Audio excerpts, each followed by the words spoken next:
Hey there, welcome to another episode of Coffee Solo, exclusively available on the Ko-fi.com person engagement website. I don't know what else to call it. Today we're going to speak about food truckery, something I haven't talked about in like 10 minutes. I was prompted to talk about this today because, well, I'll get into that in a moment. Food trucks. Who doesn't like food trucks? I usually refer to them as mobile vendors now because they could be anything.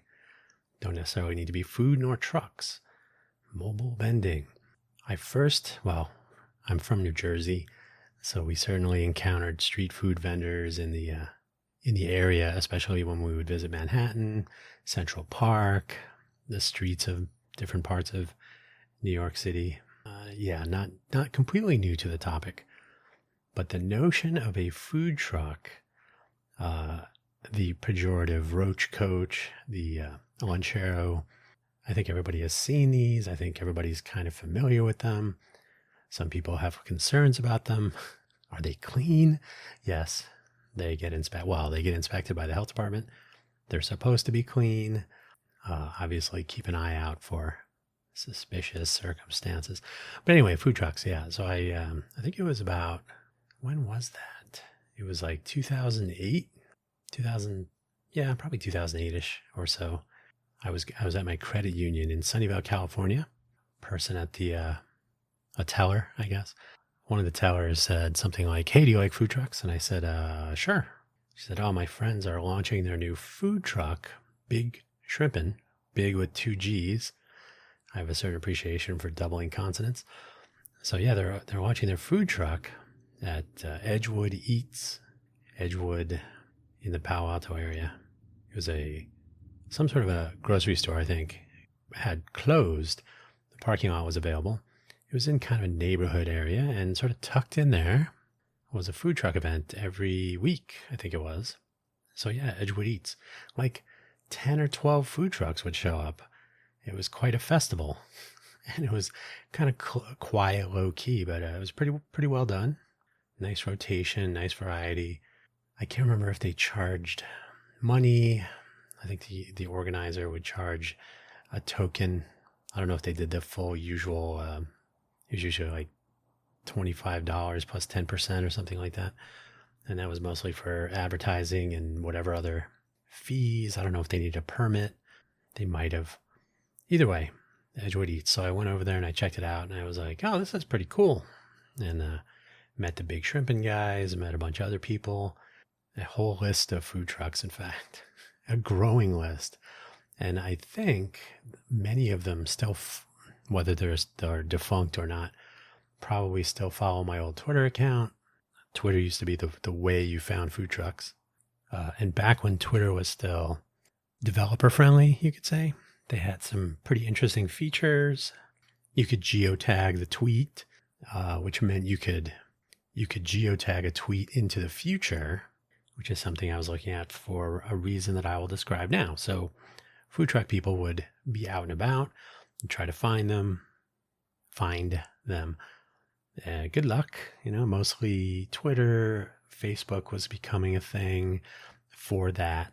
So people would have Facebook pages, or they would have a Facebook account that you could follow the person, but it was a food truck. It was kind of a hit or miss experimental period for using social media to engage potential food truck fans.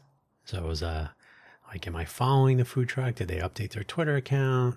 And then there were services that were launching, like Roaming Hunger, that would create an attempt at a map, and it would scrape Twitter feeds, and it would get it wrong a lot.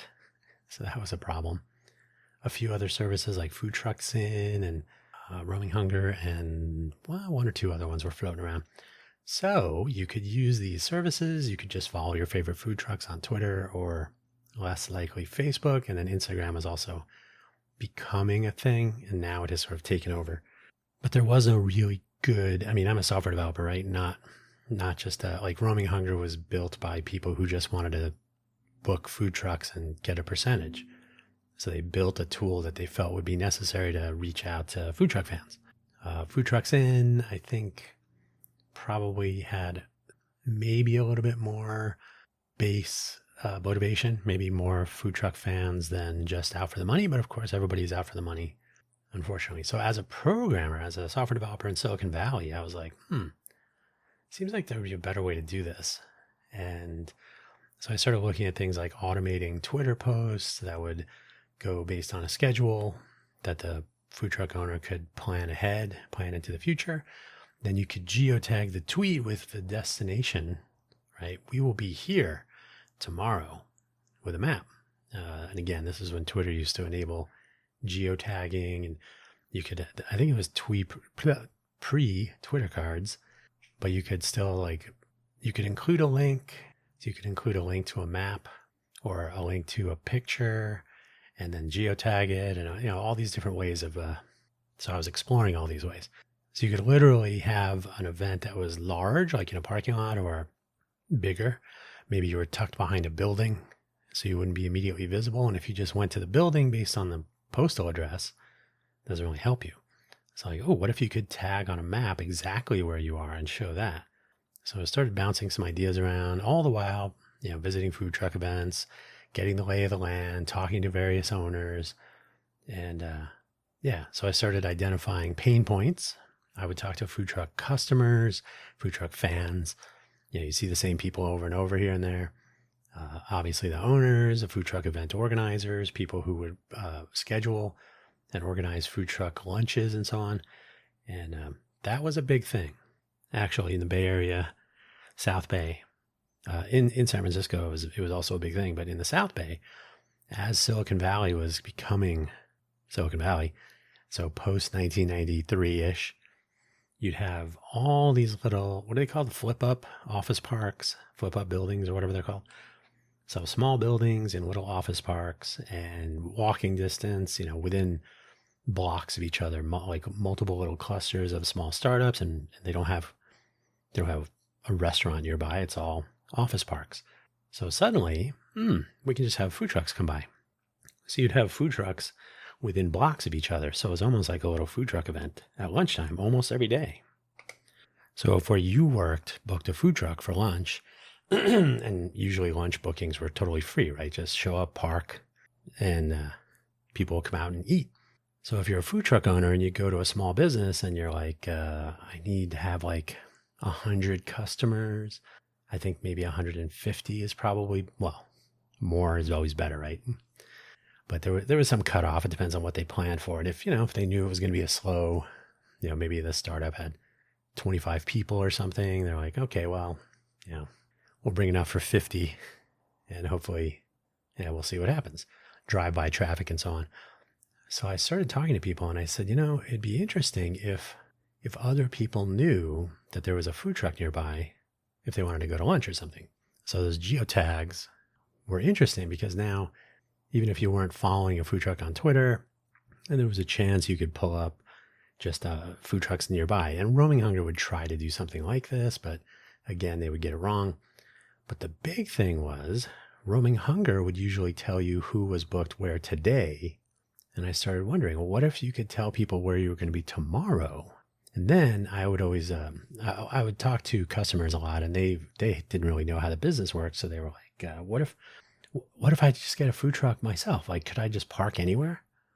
People they're curious and they're killing time while they're waiting for their order to come up. So I said, well, no, you can't really just park anywhere. You got to get permission from the property owner. You might need a permit. Can't park on public streets, depending on where you are. Depends on zoning, depends on the city you're in, the jurisdiction. You have to have business licenses. There's a whole bunch of paperwork, the academia or the administrata side. Yeah, probably not academic. Unless you're on a school campus, that's different. Most of the food truck rules at the time, so this was in the early 2000s, I guess coming up on 2010, so 15 years ago or so, more. Food trucks have been around. What we could call artisanal food trucks, the wrapped food trucks, not the lunch wagons, lunchero trucks. Since the late 90s, probably mid 90s, late 90s. So so the rules were basically built around ice cream trucks.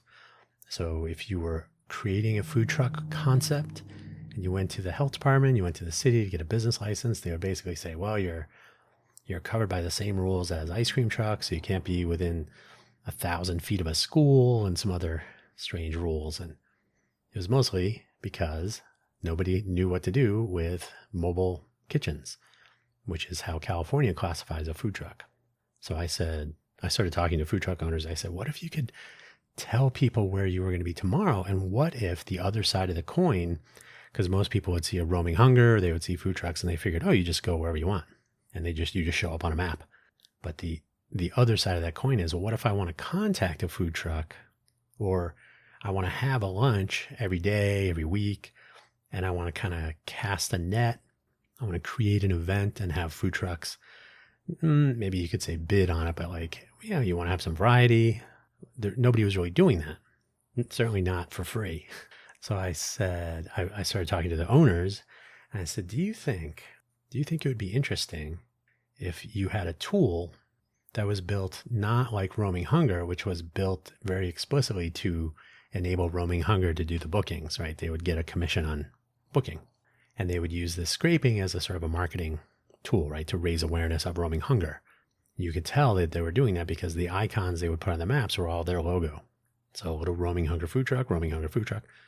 I said, what if there was a platform rather than a commission percentage? What if it was just a flat rate, like minimum wage, 1 hour, right? At the time, I said, what if it was $10 a month? Would you pay $10 a month if you could have people schedule you, if you had an opportunity to participate in scheduling marketplace type arrangements, right? Like, oh, next Tuesday, somebody wants a food truck here, right? And then make it easy for people to find you, manage your schedule. People could follow your schedule or locations. And there was a universal, yeah, take my money. I was like, oh, okay. So let me start working on this. So I would sit in a coffee shop near where I lived.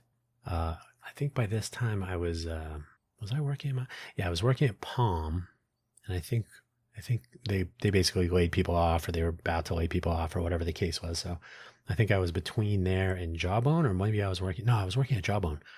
Anyway, so I was working right near where I lived, and then eventually I left Jawbone. So I was like, oh, I'm gonna try this experiment. And there would be food trucks that I could walk to from where I lived.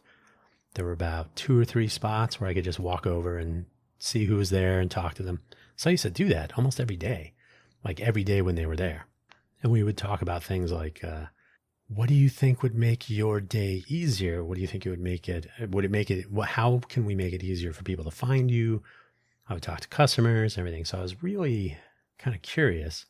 And I have spoken of this in my other audio programs, and I'm sure this will come up, but every once in a while, I think the engineering mindset is like, I wonder if there's a way to solve this, or I wonder if there's a way to make this easier, or in general, I wonder if this would work.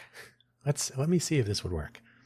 So I started building a pure web application. So around the time I had been working on a thing called RegularDB, and it was inspired by IMDb.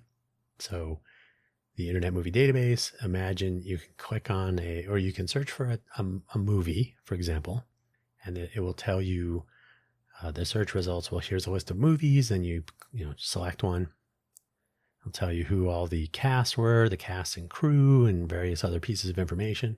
And you could click on one of the cast members, and it would show you the other movies they're in. And I thought that would be really cool if you, I don't know if you're a fan of bars or restaurants or coffee shops, but every once in a while you'd have, a regular at a coffee shop, and then they might say, oh, my favorite barista or whoever is working at the coffee shop, are you anywhere else? So like, what do you do otherwise? And occasionally people would say, oh, I also work at a bar, I'm a hairstylist, or whatever. So you had people that were in the same or different, service industry type or moving retail engagement with their customers. They would do better if they had a following. So how do you find them? And then there were all these little subtleties like, oh, I'm taking some time off, or I changed my shift. So I used to talk to people, this is in Silicon Valley, so there's already sort of a nerd factor. And I would ask people, do you know where your favorite, barista or bartender or whomever? I talked to an In-N-Out hamburgers, In-N-Out a restaurant manager one time. And she said, people will call the restaurant to see who's working in the grill because their friend worked there or whatever. And I would say, would you go to a place if you knew someone was working tonight? And they said, yeah, I would travel.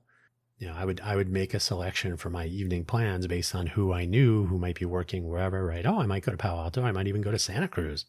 One guy actually told me that. I would go over the mountain from the Sunnyvale area. I would go over the mountains to Santa Cruz to see one of my friends who works at, actually probably, where was that? Not, what's near Santa Cruz? I can't, it'll come to me. It's where Margaritaville is. I cannot remember the name of that little town there, but he said, yeah, if I knew she was working, I would head over there. So this is when hyper-local marketing was a thing. So I talked to some of the business owners and I said, would you pay for a service that would bring people to your location based on who was working? And they found that interesting.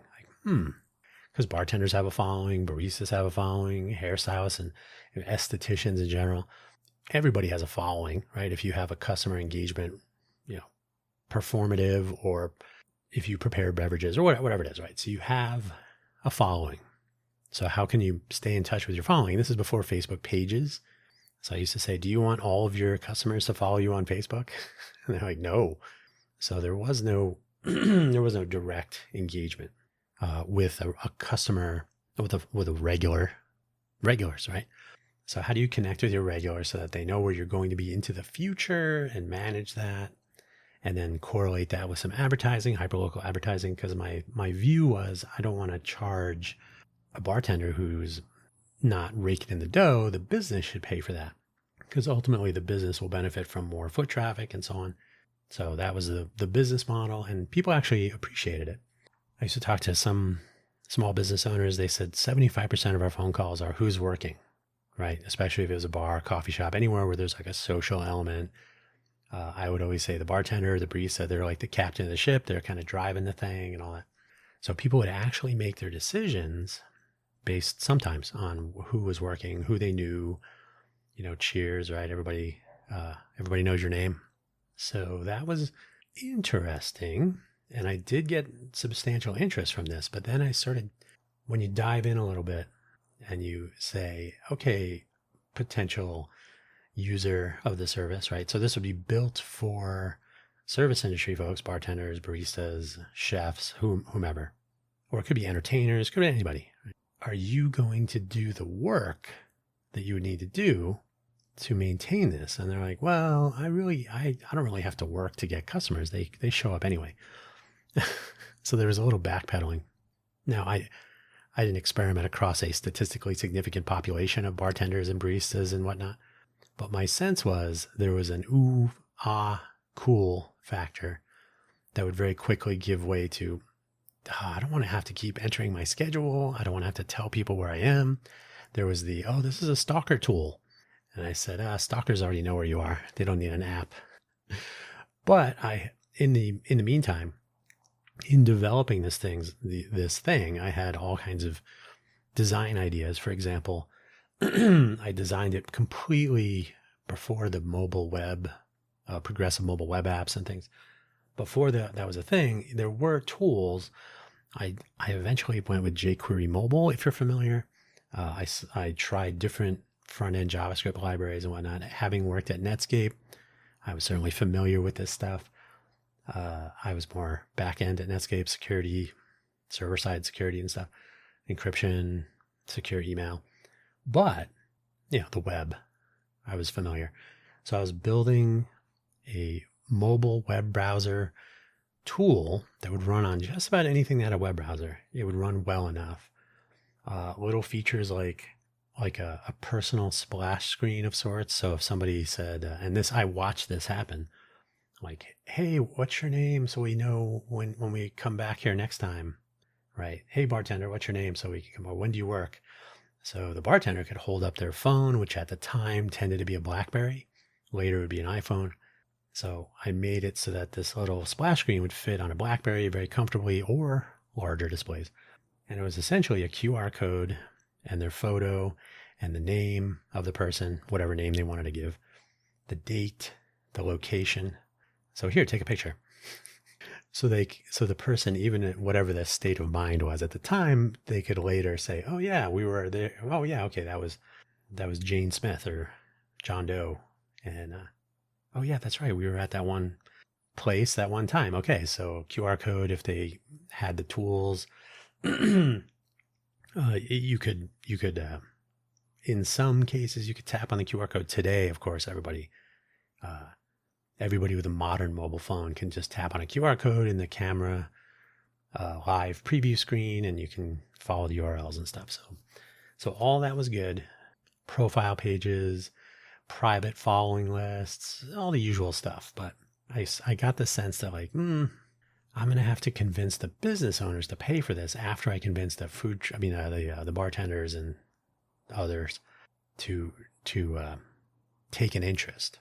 So my paying customer was the business owner, but the platform was built for the employee or whatever the arrangement was. So that became a little bit tenuous.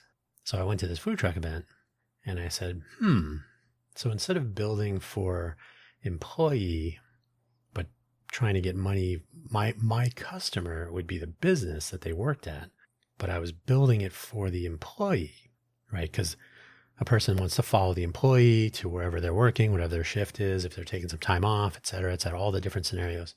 And this made it just made it a little bit tricky, right? So I went to this food truck event and I went to several, started talking to people. And I said, oh, this is a similar problem. I could be a fan of a bartender, and I could be a fan of a food truck, say the food truck and the owner and all that. But the food truck is the manifestation of the thing that I like. The bartender or barista or whomever, I'll just say bartender for now. Keep it simple. So I'm a fan of the bartender. Wherever that bartender is working, they know my favorite beverages and so on. They like to talk about what I like to talk about. So I'm going to go where they are to have a nice, familiar evening. Food trucks. Oh, I like their food. I know the owner. I like to bring my friends to, try it out, et cetera, et cetera. So similar sort of customer view. And bartender might have different shifts, might move to, might work at 2 to 3 different places or something. You never know. Food trucks are going to be in all different kinds of places. So, very similar. Now, though, my customer would be the food truck owner. So rather than splitting purpose build for bartender, but customer is business owner, here, purpose build for food truck, customer is food truck owner. So that would simplify my business dealings. When you know who your customer is and you build for your customer and then they give you money, you don't have to confuse the relationship. For example, I told you earlier, Roaming Hunger was basically out for customers. They wanted to book events for food trucks. So they built this tool that was not built for the food truck owners. It was built for Roaming Hunger to engage with who they hoped would be their customers to get food truck bookings and get their commissions and so on. So when you would speak to the food truck owners, they're like, yeah, I get some business from Roaming Hunger, but they also get my schedule wrong and they tell people I'm in different places where I'm not and so on. So that just became a chore because this was not a platform built for the food truck owner. It was built for Roaming Hunger. Okay.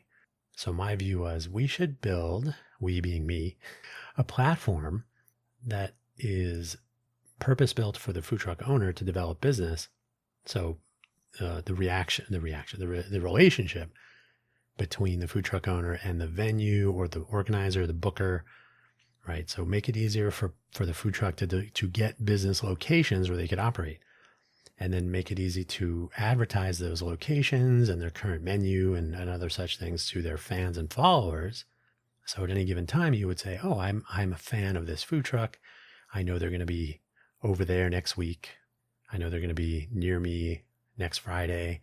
I know they're going to be at this big giant food truck event on Saturday, et cetera, right? So you would know into the future where your favorite food trucks were. This meant, and one critical thing.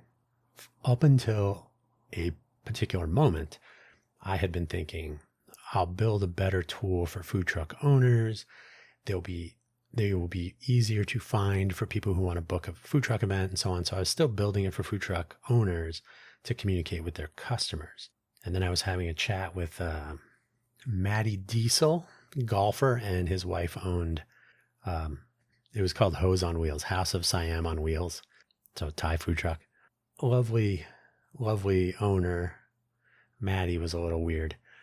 But I was talking to him one day and I said, here's how I'm planning to have this work. And if you have any ideas or suggestions. And he said the magic words. So do we have to enter our own schedule? And I thought to myself, because what he was saying was every single application, Twitter, Facebook, we keep having to enter our schedule all the time. And every time you change it, you got to update everything. That's still a problem today.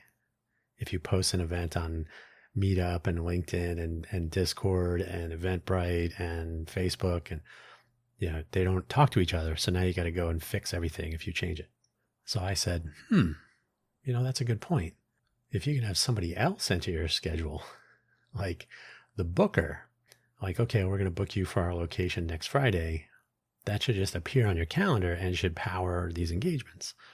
So that changed the face of the thing I was building completely into a booking tool and a customer engagement tool. So the food truck owner was still at the center, but now I could communicate again with the booker and organizer, or I could communicate with the customer and go from there. So I had all these ideas. So here's one of the take-home lessons, and it still makes me laugh. Release version 1 and then start adding features, right? So I was just by myself. So I'm like, I'll just keep making it cooler and cooler. So I would go to food truck events and I'd show demos and, oh man, this is awesome. When's it going to be? When can we use it? I'm like, not yet. So I was developing this thing for a while. When was this? Was it 2008? No, it had to be after. No, it had to be closer to 2010. Anyway, we formed an owners association.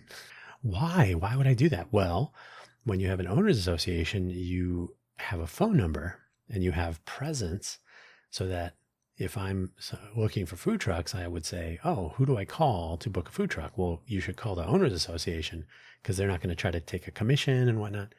So we formed this big, giant owners association. I worked with the Southern California Mobile Food Vendors Association. We were the Bay Area Mobile Food Vendors Association. So together we formed the California Mobile Food Vendors Association. The SoCal MFVA, run by Matt Geller, was already using his tools that he developed called Lot Mom. Not a great idea, not a great name. But he was already developing this thing, and it was kind of not great and nobody really liked it, but it was usable. And that was essentially how he was getting paid for his time, because he was the executive director, I think, of the organization, and he was an attorney, but he wasn't really a practicing attorney, and he spent all of his time advocating and doing, he did a lot of good work, so I'm not diminishing his efforts. But the app that he developed, the platform, whatever it was not great. It was usable. It has since morphed into Best Food Trucks, and he has founded the National Food Truck Association. So he's still invested, and now he has a food cart company. He's created this food cart concept that easily passes health department inspections and is very functional and so on. So yeah, right, he's totally in, right? All in. In the meantime, I was still like, this is really not the Lot Mom stuff and this whole concept of like commissions in a razor thin commission market, as we would always talk about. Food trucks have all of the risks of a restaurant, and they can still break down on the freeway, right? Super thin margin, risky, fun, but risky. So it's like, I don't really like this business model. So I was really pursuing the idea of a flat rate subscription service, purpose built. And again, my motivation was, I would like to see if this would work, because it's kind of a different way of doing this. And I'm only one person. I'm pretty sure Roaming Hunger, Food Trucks In, various other platforms, Lot Mom, these were not developed by software engineers. They were developed by people who had to pay software engineers to develop their product and maintain it. So me, as a sort of a developer / visionary, I was actually talking to the customers, designing the product, determining what the pain points were. And I was actually organizing events, and I worked on 7 food trucks in the Bay Area. I would go to food truck events. So I was I lobbied for changes in 2 different cities, Mountain View and Sunnyvale. So I would go to city council meetings. I would work with their planning departments. When they changed the zoning rules for food truck events, like how many food trucks and before you would need a permit and all these, like I was doing some actual hands-on work. And of course, working with Matt every once in a while, down in SoCal. So to me, this is like an engineering challenge. We came up with terms like portable variety, social activation. You can take a completely empty street, which I did at one point. I have a picture of a street here in the Arts District in downtown Las Vegas. Totally empty street. Looks like a warehouse district. Nothing going on. A little gray. And then same exact street the next day on First Friday, packed with people, little tents selling Nick's Shrimp, I think was one of the visible tents. Food trucks in the background, right? So all this stuff follows the food trucks, follows the mobile vendors, food tents, food trucks. So clearly it's worthwhile to enable this. Although restaurants and brick and mortar, buildings are not fond of this, but nobody ever does the math to say, hey, nobody comes to your restaurant when nobody's around. I mean, nobody in quotes, right? So that empty street has nobody there.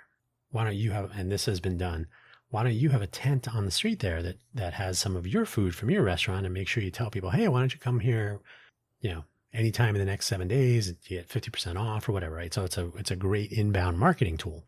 I knew a guy who owned a coffee shop, the one that I used to hang out in and do my work on Murphy Avenue in downtown Sunnyvale. There was a farmer's market. Due to some street construction on Murphy, they moved the farmer's market from in front of his coffee shop, essentially down, up and down the street, to the train station parking lot, Caltrain station. So now you had to walk across Evelyn, I think it was, down Murphy to get to his coffee shop. So the foot traffic had diminished. So he got a tent, a table, covering, and some coffee urns and whatnot. And he would sell coffee at the farmer's market. And they would tell people, yeah, we're right down the street over there. Come by anytime you want. He used to sell out his coffee, and then they could just run over and get some more. He used to sell out his coffee, kept engagement with his customers and so on. So you can make the most of a farmer's market or a festival or, First Friday music and food trucks and whatnot, rather than looking at it as they're stealing my customers. You look at it as, portable variety. It's a change of pace. They're activating the area, social activation, and when otherwise it might be a little bit dead. It's an opportunity for me as a business owner to engage people who have come down here for one reason, but might come down here for another reason another time, like to visit my restaurant, to visit my place of business, whatever, could be a bookstore. But when people come to an area, oh, I'm a food truck fan. My favorite food truck will be at First Friday. I've never been to First Friday before. That should ring some bells. They're not stealing your customer. They're bringing you a potential new customer. People don't think about that. It's kind of like RIAA thinking, the Recording Industry something of America. I don't know. I can't remember what it means. It was the people that said, MP3s, you're stealing our money. Well, no, it's possible that someone would not have purchased a CD, compact disc, from an organization that is part of RIAA, right? Some musical cover production company, etc. Like, oh, I downloaded this MP3 file and I enjoyed the music, so I went and bought the album. But the RIAA would treat the MP3 side as theft. It's really just marketing. It's inbound marketing. You're finding new listeners that you may not have otherwise. And MP3s are not full quality, right? They're compressed. At the time, it was highly compressed, 128 kilobits per second. Now, nobody would be caught dead publishing that. It'd be 192 or more. But back in the day, people viewed it as, you're stealing from me. In fact, you could look at the current presidential administration. We don't understand how markets work. You're stealing from us. No, we're introducing more customers to you. So this is how mobile vending can work if it is embraced. And so part of that embracing of mobile vending and mobile portable variety and social activation is to make sure people know where these things are. So that was the entire concept between the platform I was developing in the Bay Area. Then I had a house fire in 2013. These are years are going by, and I was literally, so that's why I'm thinking it couldn't have been 2008. It had to be like 2010 or 11. I think it was 11. So we created the Owners Association. We're collaborating with Southern California. We're having events that we're actually labeling as, Bay Area Mobile Food Vendors Association. We got a website. We got contact. We got phone number. I think I got a custom phone number that was like some 3 digits and then MFVA, Mobile Food Vendors Association. So everything was clicking, and I was working with the members. So now this was going to be, and again, you can probably hear it in the like, oh, this is like feature creep. This is a tutorial in feature creep, right? Never ship the product, but keep making it cooler and cooler. So the original platform was going to be about finding food trucks and communicating with your customers. Then it was booking food truck events and communicating schedules with organizers and customers. Then it was variable menus. Then it was then it became, oh, if you're an owners association or you have some sort of a club or a syndicate or something, you could use this to advertise that. So now there was going to be groups of food trucks. What if you're a food truck owner and you have multiple food trucks? What if you want to have different food trucks at different venues and so on? So just little features, and they were all good. They were all useful. They were all practical, but all of them were holding off the release of some functioning version of this that I could charge people money for, even $10 a month. With 100 members, that's $1,000 a month. And that's not a ton of money, but that's just getting started, right? So I kept saying, well, I don't want to charge money if it doesn't work. And I was being very skittish, very coquettish. Then I had a house fire, and suddenly all this stuff had to get rolled back. Then I moved to Vegas, and that was that. So when I got to Vegas, after a while, after I was back from, Intel did its thing, then I started engaging with the food truck community here, and I would have these conversations, same exact problems. People are not as adept at early adoption of technologies. The Vegas marketplace is much more cutthroat.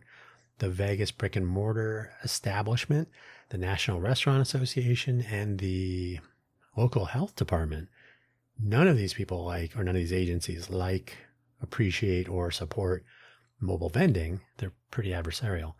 I was like, you guys don't have a voice, and one voice is not loud enough. So you guys really should work together to combat some of this anti-competitive behavior and so on, in lowercase, right? That's not a legal accusation. That's merely the state of affairs.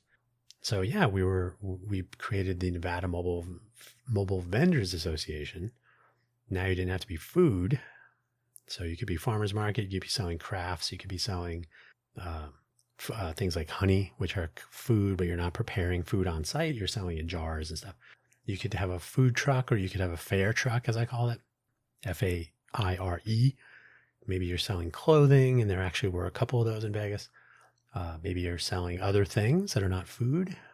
So we figured, where the Southern California Mobile Food Vendors Association was only for mobile kitchens, so food trucks and food carts, not food tents. Those are not mobile kitchens, according to California health codes. We were going to go from a business standpoint, any mobile vendor. So we were up and running. We formed our 501c6. And then the pandemic came through town. And we had so many mobile vendors that were ignoring the various lockdown rules and whatnot. And it just became easier to say, well, I'm going to wish everybody the best of luck. In the meantime, this is where we get to the part that prompted my topic of this episode. In the meantime, I think it was about 2018, I came upon someone here in Vegas, actually in Henderson, who was creating a food truck application. So we were having a conversation, and I said, well, I was working on something where the data from what I'm building, because everything I was doing was going to be paid for by a food truck owner, right? So I kind of rekindled my platform that I was building. Food truck owner pays for it. So there could be RSS feeds, calendar streams, etc. You could use that to build your app, or to at least keep your app current. And he said, I don't understand what you're talking about. He was a sales guy in the restaurant. He worked for a large company in marketing or sales for the restaurant, booking events and whatever. So the story on this platform was that he was going to build a platform to help food truck owners finance and start their business and do some marketing. But he said, I didn't like what was out there, and it was really hard to find food trucks. So I decided to just build this app. So he had some developers in another country who had never been to a food truck build this platform that was just awful. There were so many things wrong with it. I'm not going to review his platform, but he launched it. And I think a couple of years ago, he actually did a WeFund like crowdfunding effort to inject some capital to continue development. He launched nationally. He used to travel around to different events in different states. So he was definitely on the road. I will give him credit for putting in the work, but he had an awful personality. He had never worked on a food truck or didn't really appreciate the food truck business. He was there to take his commissions. He basically wanted to inject himself between the food truck owner and their customer and their bookings. So he was injecting himself in the middle of things and trying to take money from that. So that's like rent seeking. And my view from the very beginning and to this day is build tools to enable and then get out of the way. I used to say, truthfully, I would like it if the people that find you using my tools go and eat food at your food truck or visit your business.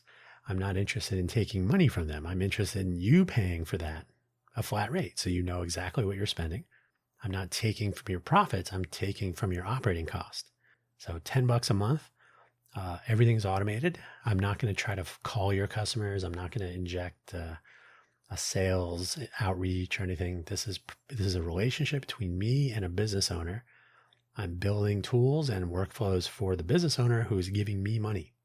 Everything else, anybody would be free to use, right? This data and effort, ongoing, continuing engineering and so on are paid for by the customer, food truck owner or vendor. So customer can use data.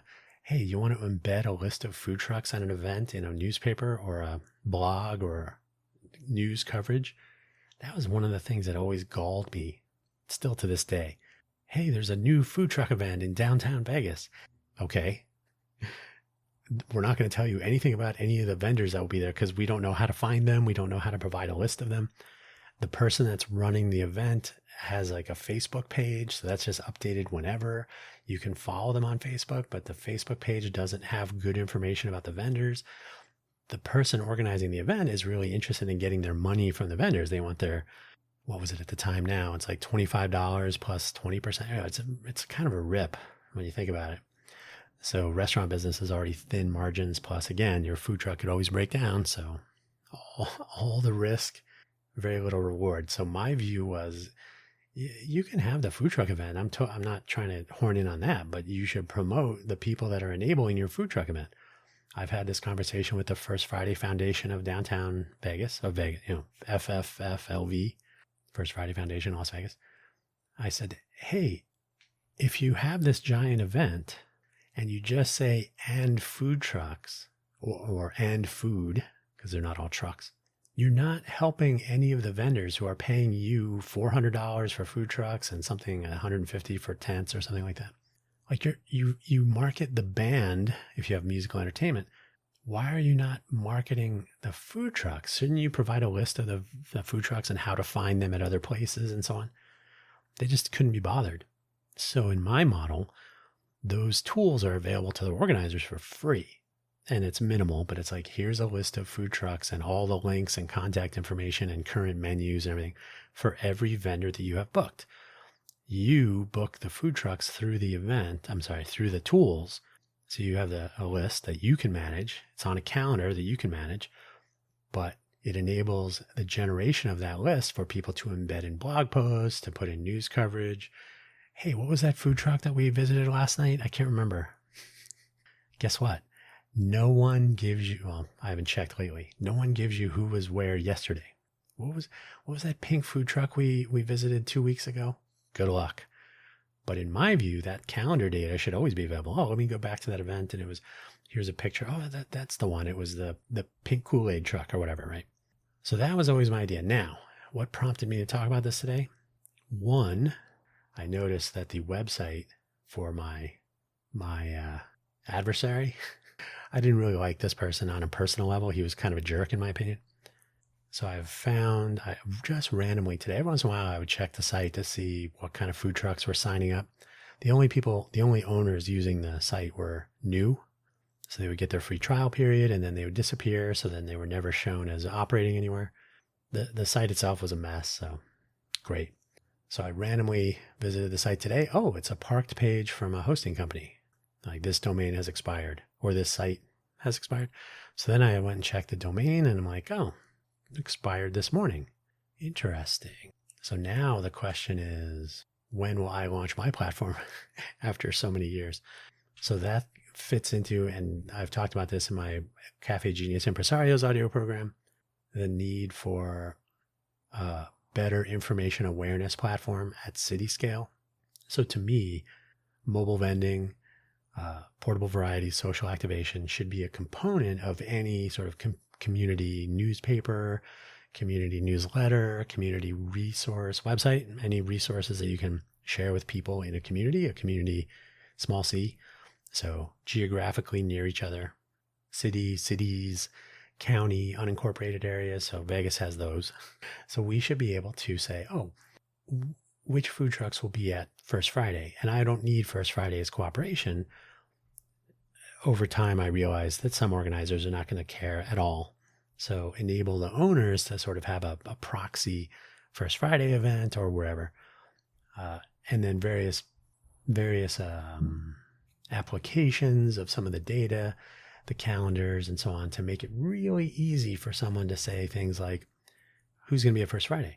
Is my favorite food truck going to be at First Friday? Where is my favorite food truck going to be Saturday or next Monday? Who's going to be there next First Friday? Maybe that won't be in there yet because nobody books that far out for things like that. Maybe they do. I don't know. Usually for an event like that, you're in the rotation or you're not, whatever. But yeah, so this figures into my larger, like, in the modern era, shouldn't we be using something other than WordPress and plugin crap to figure out what's going on in our busy, hustling and bustling cities and towns, and getting between cities and towns, and planning our day, whether the day is today or next Friday or the end of the month or whatever. So yeah, this fits into that larger picture. Plus, I did put all this time and thinking and real effort on the ground. Like, I'm not even kidding, real effort. And I was, I think every once in a while, I should really launch this again. And now that my local competitor, adversary, appears to have thrown in the towel, and I kind of knew this already because the social media accounts had kind of gotten stale, like 6 months out of date. So that's pretty much the writing on the wall. But I don't know what made me check today, of all days, and see that it updated 7 o'clock UTC, 7 a.m. So that would have been like midnight today here in Vegas. So there you go. That's like a little red flag that says his approach was predictably bad. The only reason it stayed alive is because I think he was able to capitalize on new owners that would come onto the scene, getting a percentage of booking, getting that crowdfunding. I think he had like 50 grand. That's no small chunk of change. And it was him. I think he hired a few employees at some points here and there. He had his developers overseas, so outsourced somewhere. And so I don't know what his real expenses were, but more than $50,000 probably. But he was able to keep it afloat for a little while, offering really, really awful technical services, right? Nothing about the web platform was useful or good. I say this as someone who was innovating in this area. So to me, this kind of clears a path to try some ideas and be experimental. And if the greater Vegas area believes itself to be an international global, they call it a global innovation hub that rivals the Bay Area, San Francisco Bay Area, then certainly trying out again for the very first time my platform ideas in this space should be a no-brainer, right? Why would I not do that? So yeah, confluence of events. And that's my story for today. If and when I get this up and running, I will almost certainly talk about it here again. But in the meantime, that's a little rambling. Oh my God, for almost an hour. About food truckery. And I assure you, I've only scratched the surface. I've been known to wear people out with the level of detail and why can't they just do this? Why don't you charge food? Why don't you just charge them like $300 to do bookings? All this stuff that says, I don't understand what you're trying to accomplish, and I don't understand the marketplace. I don't understand your customers. Why are you not charging the organizers? Why are you not charging? So a lot of people view from their viewpoint marketplaces or interactions that they don't completely understand. Again, we can refer to our current presidential administration. And that doesn't help the marketplace. So my view has always been grounded in my many, many, many interactions, whether it was working on food, you don't even own a food truck. Yes, but I've worked on 7 food trucks. How many have you worked on? 1. And organizing and all the stuff. I've done all the moving parts, and that doesn't make me better or smarter, but it does at least give me a starting point for implementing a different take on a purpose-built platform. So I'm sure I'll talk about this again. I always do. And that is for Sunday, May 11th, 2025. We're wrapping this up at 9:54 p.m. This went on about 30 minutes longer than I thought it would, but that's the nature of the beast. More to follow. Catch you later. Thanks.